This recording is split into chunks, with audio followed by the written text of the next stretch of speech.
to Two Roads Crossing, a podcast production of the Christian Veterinary Mission. Do you wonder how your faith fits together with your profession? Well, join us as we explore how to live well at the intersection of two roads crossing.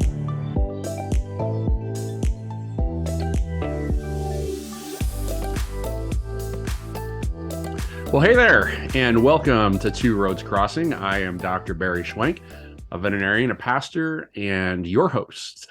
Today we are going into a conversation I think that many of us can relate to. It's the role of faith and professional transitions, especially how it affects the way that we see ourselves, the timing of events within our lives.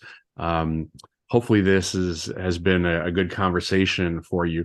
I do want to mention here as we get started, if you are struggling with an issue of faith or an issue within our profession, and you have a specific question or you'd like to hear a particular topic addressed through this podcast, please don't hesitate to contact me by emailing podcast@cvm.org. Dr. Dan, it's great to have you back again. And apparently we're gonna reinforce this idea of God's timing. I think it's good, and it's I guess if we were Calvinists, we would say you were predestined to be here. I don't know if you are or not, but there we go. It's great. It's great having you back. The last time that we were together, we were talking about some of the intentionality of your faith as you transitioned into the role as a practice owner. But when that happened, how you mentioned something that I wanted just to circle back to, because you said it wasn't all happy tales all the time. I mean, it was happy tales, but you said it wasn't always happy tales. Yeah. How was that experience for you? As you know, you'd been bucket list wanting to be a practice owner for since you were 12, and now you find yourself finally in that place. God orchestrated the whole thing. There you are, you're in practice.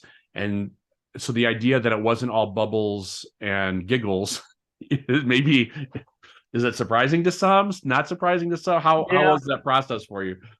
Well, the first thing I do have to preface before I kind of get into it, I'm not saying that with this story that you can't be a great husband or mom or dad and be a practice owner. Right. My wife and I, well, as knowing it, changed our priorities. And because we changed our priorities, and because I spread myself thin and getting involved with nonprofit organizations and the FFA, Streeter Unlimited, and coaching every sport, and coaching my son and Pee Wee stuff, but also coaching junior high football and junior high basketball, and trying to be a practice owner, and just, to be honest, not really good at time management. Right. I spread myself too thin. Right. So we, with the staff, Kelly Voico and Tina and all the folks that I had there, we really created a phenomenal environment. And actually, when I give lectures to students, we created my perfect practice. Okay. Right. And we could pray with clients, and it was really, really, I mean, hindsight, my God. Right.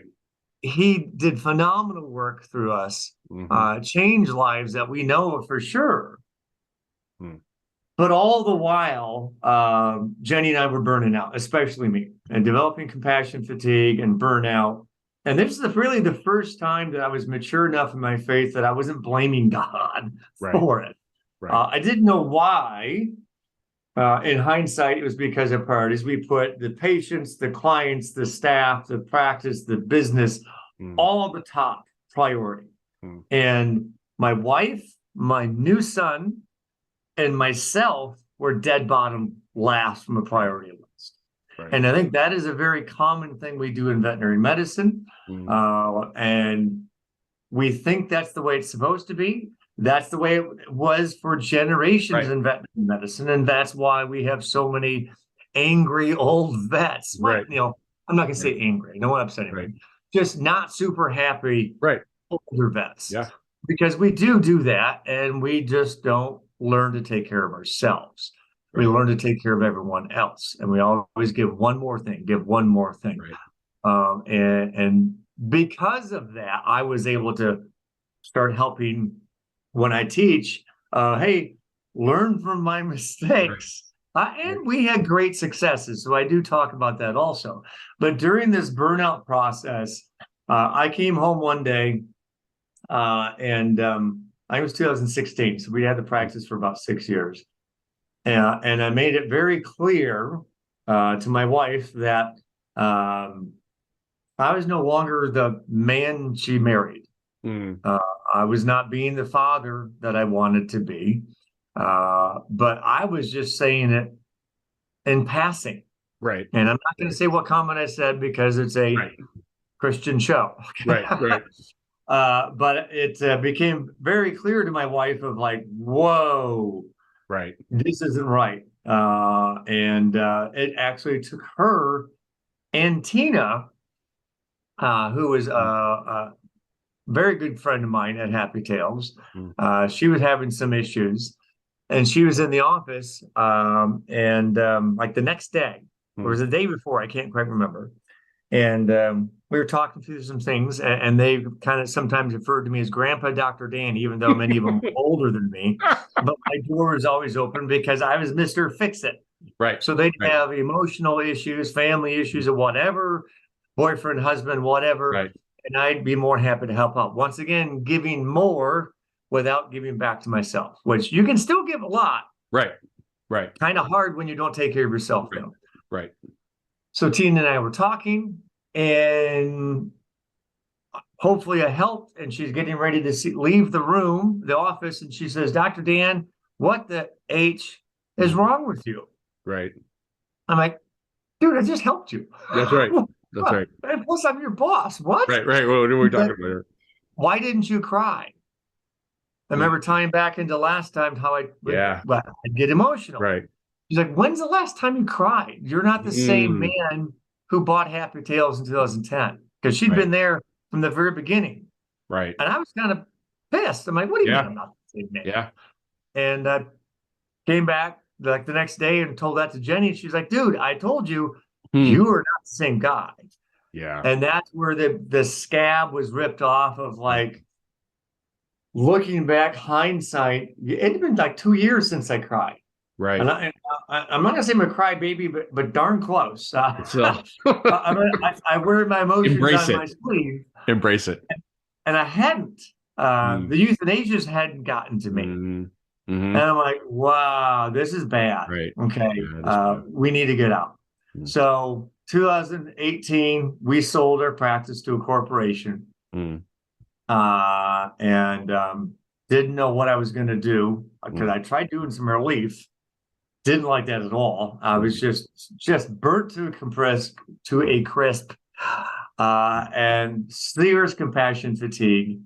So I ended up joining the corporation that I sold to and starting their campus division, which I always loved the college atmosphere. So I ended up from 2020 to just this past January or December, can't remember which month, and started traveling around the country and giving lectures to different student groups, the VBMA, SAVMA, small animal surgery, that type of stuff. Okay.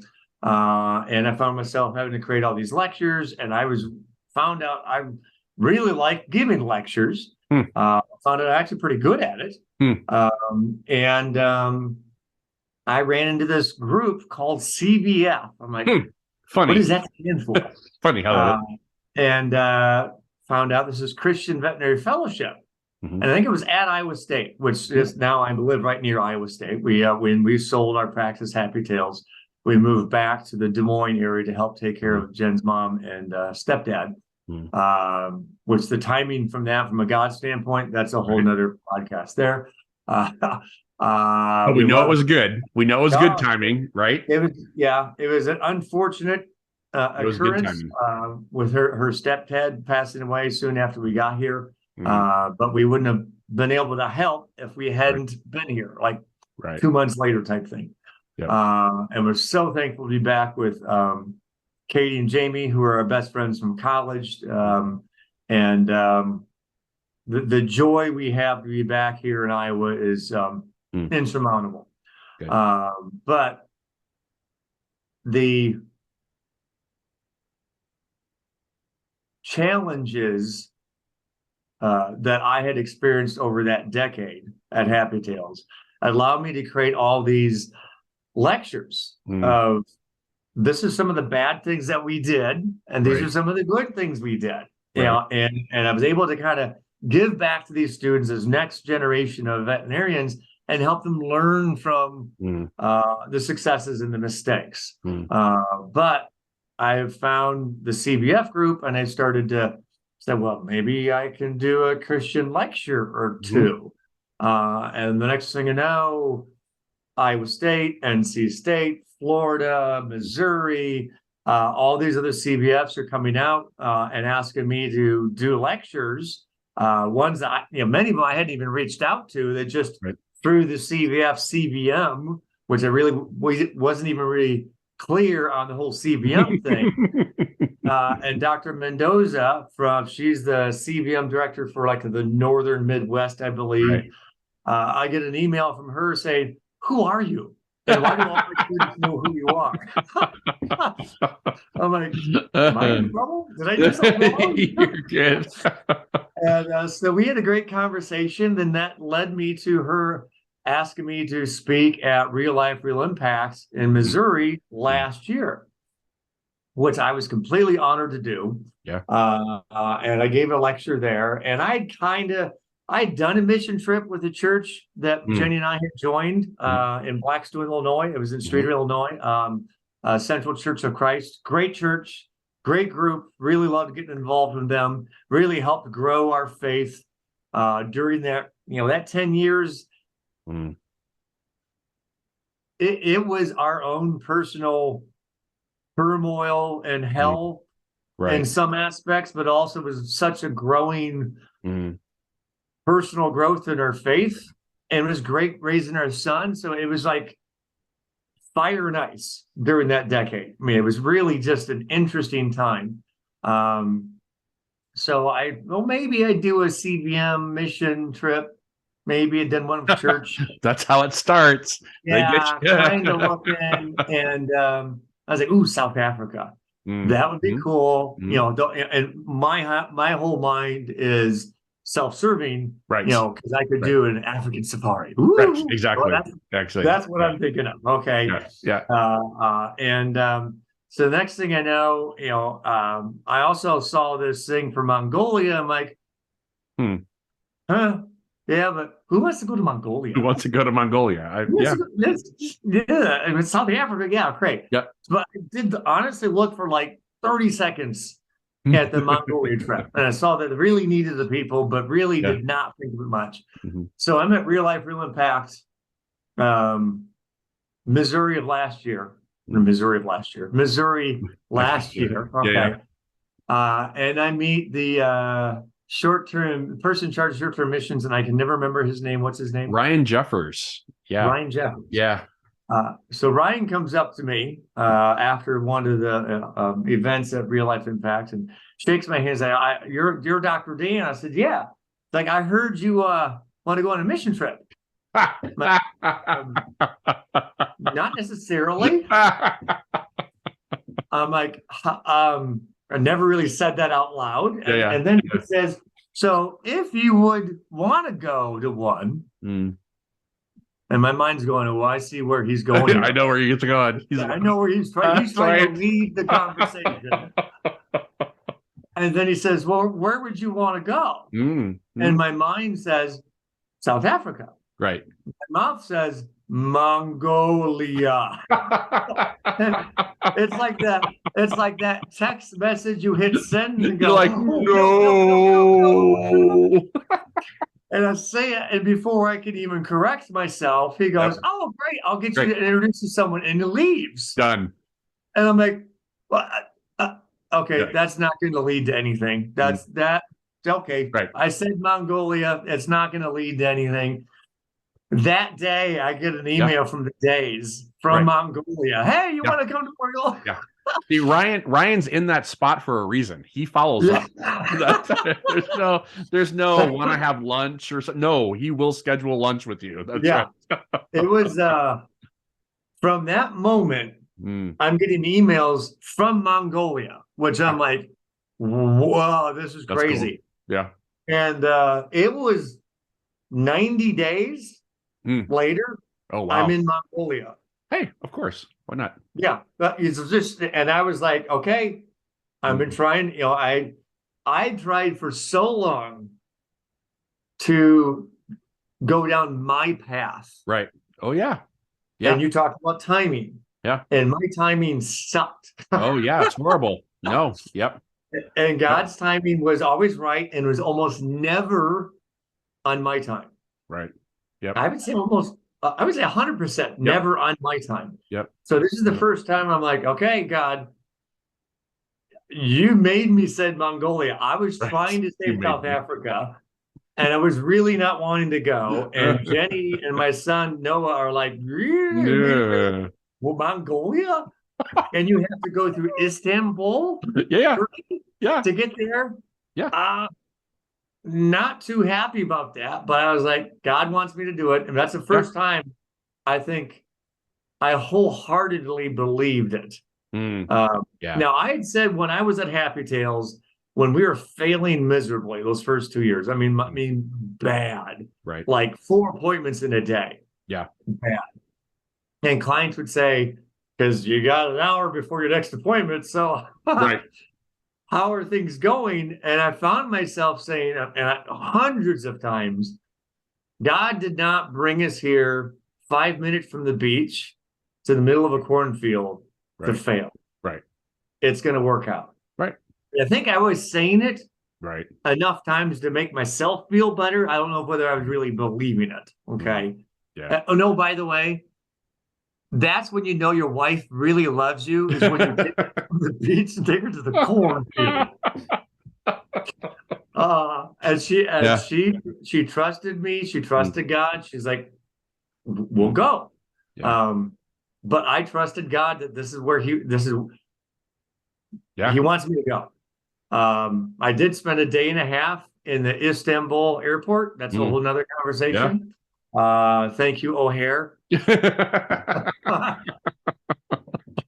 One of those completely moving, the door shutting to the flight, and I'm yelling, "Hold the door! I'm here! I'm here! I'm here!" And it's like looking at me, click, no. I'm like, really? 30 seconds, I'd be on the flight. So, anyway, so I go to Mongolia. I don't speak any Mongolian. Right. The interpreters speak English, kind of. But it was, man, God was everywhere. He was, when I was in Haiti for a mission trip with church, Sunday, vacation Bible school, teaching that with little kids, that was awesome. Game changing, life changing for one moment. But this was a whole nother world. There's so many different things that we learned. Yeah. And that's weird to think. It's weird to think about too, though, when you think, because a lot of times we think, we get to this point of short-term missions, because you probably ask this question, like, what can I do? Or what do you want me to do? What am I supposed to bring to this? And the idea that you walk away from missions with lessons are, it's just a testament to how, again, to God's good timing. And so what did you take away from? I ended up doing more lectures than practicing medicine. Yeah. I was in the small animal hospital there, supposed to be kind of helping the younger Mongolian veterinarians out, and they were fantastic. Every lunch and dinner, we'd go out to eat, and they wouldn't speak hardly any English, and I knew yes, very good, and no. And we're having great conversations through miming and gruntings and smiling and giggling, stuff like that. But like the first day there, I gave a lecture. And the next thing you know, like every day they came back and said, can you write another lecture? Can you write another lecture? And so I think I came up with 12 lectures like in the 9 days I was there. And a bunch of them I actually used for CVF students now. My favorite one is, will you get out of your boat? Based on the Peter of walking on water. And your boat is your comfort zone. Yeah. And what are you willing to do to get out of that comfort zone to say the right thing, or that nudge where the Holy Spirit's like, hey, do something. Go help that person. Say something. And too many times, almost every time, you get that gut feeling and you're like, ooh, that's going to be uncomfortable. And you don't do it. How uncomfortable was it for Peter to step out of the boat and walk? And like when I talk to the students, I'm like, note, Jesus didn't say, okay, calm the storm down. Now come out and walk to me. Okay. No, he asked for him to do something miraculous and trust to get out of the boat during the bloody storm. And so that's what spoke volumes to me. And when I was there, and I got time. Do we have time for 2 stories? Yeah, go for it. Good. All right. So 2 really cool stories. How dramatic we are in the United States. We all know we love drama. Okay. What's the #1 selling movie type? Drama. Okay. And we surprise we're dramatic. Okay. And for everyone listening, when you have one person at your clinic that says, "Oh, I hate drama," guess what? Yeah, that's the person. That's right. So I created a leadership lecture there, and I'm going to give it to some of the longer term missionaries and the shorter term missionaries. They're going out into the nomads, out into the countryside. And there's one young Mongolian veterinarian. She had literally just got back from up in the mountains, like 20 minutes from Russia, like way up there. Okay. Where it's warm in Ulaanbaatar, where we're at, but it's like still like frozen solid rivers up there. I think they're gone for 3 weeks. No shower. You're pooping in a hole with like 2x4s. Okay. Luxury stuff. Okay. Exactly. You've been there. So everyone comes back still very fragrant. Okay. And now she has to come up and listen to this Yahoo talk about leadership. Okay. So I say like 4 or 5 sentences, and the interpreter says something. And she's got a white dress on, or not dress, or a scrub top, or I can't remember what it was. But I remember she was wearing something white, and you'll reason why that's important here in a second. And she's handwriting notes in a book, in a journal, in pencil. And that's important here in a second. Pencil, not pen, pencil. And she's got a cup of coffee because she's just been driving for God knows how long to get back to the capital city. And she's looking at me, and I'm talking, and she's intent on me, and she sets the cup of coffee down and hits the edge of the cup. And it starts to wobble. And she quickly responds, and it tips the other way on top of the journal. And I can see all the pencil just beads everywhere. Okay. Now you, Mr. American, are acting all dramatic. Right? I know. What was her response? She maintained eye contact with me, took her sleeve of the white lab coat or whatever it was, wiped her book clean, wiped the coffee off her table without beating an eye, and took the book of how many days of notes that are now just destroyed, and just shook it on the ground and tried to get as much coffee off, and it went to a page that was clean and kept writing notes. Oh my goodness. Yeah, that would have ruined my whole day. Are you kidding? Maybe my week. Who knows? It's you coffee. Would have taken a picture and gone hashtag That's how right, bad is my life, right? Okay. And she just came from the mountains of Mongolia and didn't bat an eye, and just found a clean page and kept writing in pencil. And I had a hard time maintaining my composure of like, how did you do this? Yeah, and we talk about how I didn't get invited to that party, or I got Right. a C- on my anatomy exam, Right. or the client didn't like me, Right. or he was mean to me, or she rolled her eyes at me. Mm. And the whole day is ruined because that one client didn't like that we were making her do a heartworm test to Yeah. get more heartworm prevention. And the whole day, everyone talks about that. Right. Right. And we talk about our mental health crisis here. Right. And a lot of our mental health crisis, and it may upset a few people, was we're just too bloody dramatic, guys and ladies.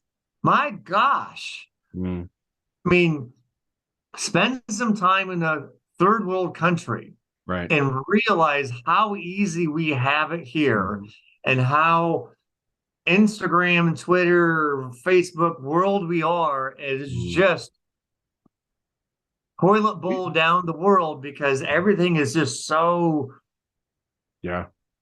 now and dramatic. There's an overabundance, I think, that we spend so much time listening to the voices in our own head, and not enough time listening to God's voice. I think we're so inwardly focused, that, and again, it goes back to everything that you've said from that first conversation that we had. When our expectations of ourselves are not met, we spin out of control. When our timetable is not met, we spin out of control. And the idea that really what God provides for us is a drama-free life, right? Because he says, I've got it under control. Just trust me. You don't have to watch it. Just watch me. Keep your eyes fixed on me. You don't have to figure it out. Just follow where I lead. And yet we're so consumed, because I think by nature we're selfish. We're so consumed with our own voices that we put ourselves up on stage. What's that? Yeah. And how do we listen to the Holy Spirit when we're just being busy? Right. Absolutely. Because he's not going to kick you. I mean, he kicked me in the gut a couple times. Yeah. Most of the time, they're whispers. Right. And if you're dialed into computer or phone or whatever it is all the time, how the heck? And I feel bad for the generations we have now, the younger generations, when they're never turned off. Right. How do you listen? How do you take time to just pray and be quiet and be able to listen for the Holy Spirit talking to you? And that's my big concern. We got time for one more quick one. Sure, go ahead. Yeah. All right. So the church is there. Yes. I got to go to a church my last Sunday there. My only Sunday there. Thank you to O'Hare. I reflect back everything you say about O'Hare Airport. It's okay. Yeah. I'm with you. I'm with you. Go ahead. So we're on Friday night. We do a Bible study at the long-term missions house with all the veterinarians and technician Mongolians that are there. Come to the house because they're new Christians. Right. And we were talking about the book of Galatians. And I'm like, okay, I've read that before. Yeah, okay. And it's interesting, we would read it, then the interpreter would talk, and we say something, or they would say something back, have to interpret it back. It was interesting, but it was cool, but I'm almost near the end of my time there, kind of thinking about Jenny. So I'm not really paying that attention, and I feel bad about that. But it's book of Galatians, and okay, fine, yeah, great. Sunday, 2 days later, I get invited to go to this church, but the church is basically in a coffee house, a Starbucks type thing, because the Mongolian owner had become a new Christian, and he was allowing them to come and serve as the church, which I asked, so this is where you guys normally go? I was like, well, no, because, in 1993, there were 6 known Christians. Right. In the entire country, 6. Now there's over 60,000. Yeah. And there's just not that many physical churches. There's a few Catholic churches in Ulaanbaatar, the capital city, but in the rest of the country, there's just not that many. Right. So in order to have a church you're having to go to someone's house or a coffee house or something like that. So we're going through, and they got their speakers up, and I'm right up front with the Days, Mr. and Mrs. Day, Dr. Day and Mrs. Day, who now live full time in Ulaanbaatar. Yep. Phenomenal couple, great family. Talking with them, and they got the Mongolians got the speakers up, and we're only 10 feet from the speakers, right? And they're so loud, for a rock concert, but we're just in there in the small little coffee house. And I recognize the first song. I'm like, oh, I recognize that. And a lot of the songs I hear on the Christian radio, I'm like, oh my God. And I'm it's weird because I'm trying to sing along, but I also hear everyone singing to Mongolia. Right. So it's right. kind of distracting. But I'm like, oh, I recognize it. I'm so excited to recognize the songs. And then it hits me. What were we just studying 2 days before? Yeah. Paul's letter to the church in Galatia. Yeah. That, hey, you guys are doing this great, but you're kind of sucking at this. Right. Why are you doing that's not good? Right. So and all these New Testament letters, because they're not books. I hate that we call them books. Right. They're just personal letters to these first generation churches saying, hey, that's great, but hey, I heard you're kind of also worshiping Baal, or you're doing kind of these other sins, and you're having people preaching for money and kind of giving direction to these new generation churches. Yeah. And we're talking on Friday to these members of the first Mongolian church, right? A first generation church in Mongolia that I'm there part of. And these books are so relevant to these folks because they are just like the people in the New Testament, because they didn't have a Christian church there in the 80s, 90s, or barely even the 2000s. Yep. And I just started to get emotional and once again cry that, oh my God, I am part of a very little part, but I got to have some influence of a first generation church in this world. Yeah. In 2021. Yeah. 2021, I think it was. I mean, holy cow. For all the other folks that have a little hint that maybe I might want to go on a mission trip. Yes, South Africa would be cool. But the little plug I'll give you from Mongolia, you will get to be part of really a foundation for veterinary medicine, because veterinary medicine in the 90s, they were still bleeding horses before races to make them lighter so they would be faster. That's where vet med was in the 90s. And there was no Christian church. So you could help the growth of veterinary medicine in Mongolia by you going there and supporting them, but you can also go help this first generation church, just like in the book of Galatians and Corinthians and Thessalonians, and get to experience going to church in a coffee house, because they have no other way or no other place to give sermons, and that's it. Well, and it was just and it goes all the way back. I mean, again, it goes all the way back to what you started off with. I mean, imagine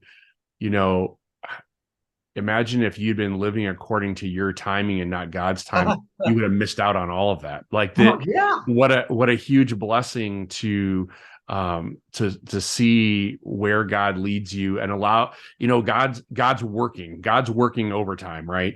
And you get a chance to be a part of that and to experience it firsthand in a way that very few people ever get a chance to experience it.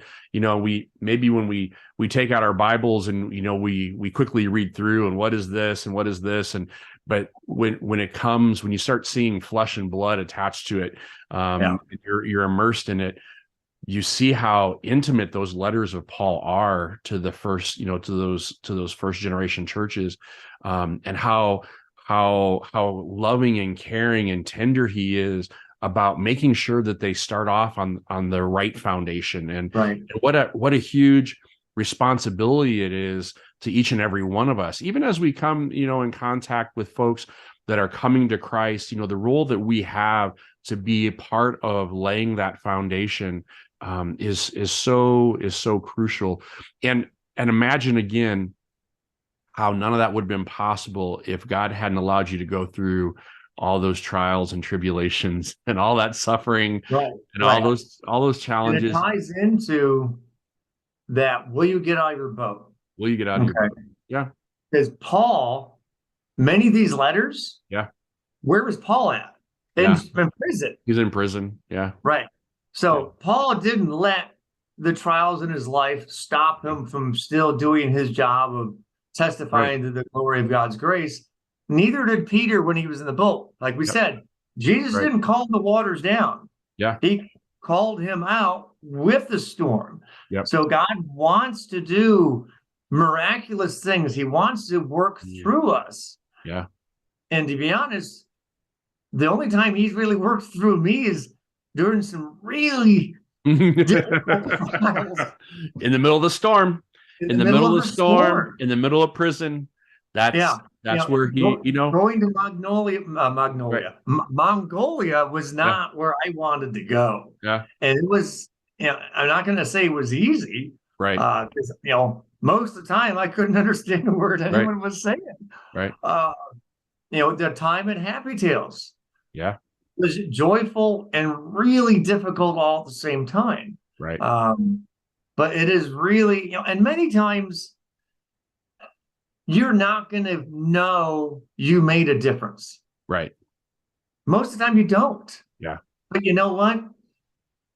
That shouldn't stop you. No. You gotta be willing to get out of that boat. You gotta be willing to take that chance, even if it causes you to fall flat in your face. You get embarrassed. It was uncomfortable. It was hard. But that person may make fun of you. Yeah. Or that freaking idiot. But you know what? They may share it with their friend, and their friend may go, huh. Yeah. And that may be just that little piece that they do something else for someone else. And we don't know until you finally go to heaven. Yep. But, my goal is that when I go to heaven, I want to hear, well done, good and faithful servant. Amen to that. Well, I appreciate you sharing those stories, and I appreciate that in the entire arc of what we've been talking about today. And I think for many folks, it is important to know that God doesn't expect your perfection; He just desires your obedience.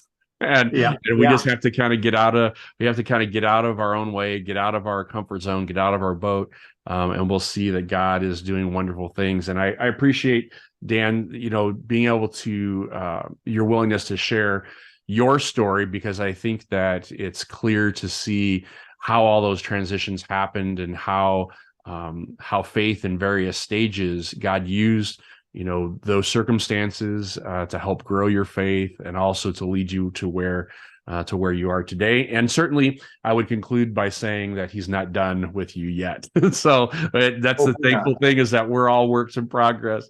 And so if you have been listening to this podcast, I certainly appreciate you and hope that this story from Dan's life has a way of impacting your heart, and maybe through his life and seeing God's hand at work in his story, hopefully you'll begin to see God at work in your own story and in your own life. And I'd invite you to come back for our next conversation as we continue to dive into this realm of faith and vocation, so that we can be honoring and glorifying to God as we learn how to live well at the intersection of two roads crossing. Thank you for listening to Two Roads Crossing, a podcast production of the Christian Veterinary Mission.